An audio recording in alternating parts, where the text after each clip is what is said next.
Mamaya pa yan ha, mamaya pa yan naman yan ha.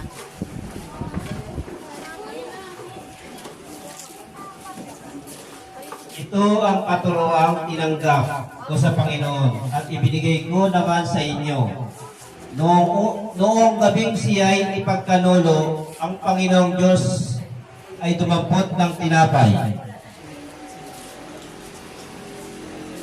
Nagpasalamat at pinagpira-piraso iyon at sinabi, ito ang aking katawan na ihahandog para sa inyo.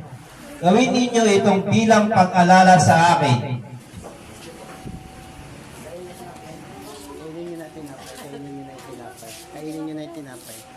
Kainin nyo na.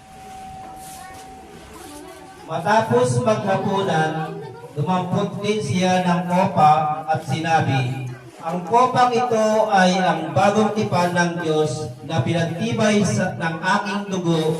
Tuwing iinumin ninyo ito, gawin ninyo bilang pag-alala sa akin. Sige na.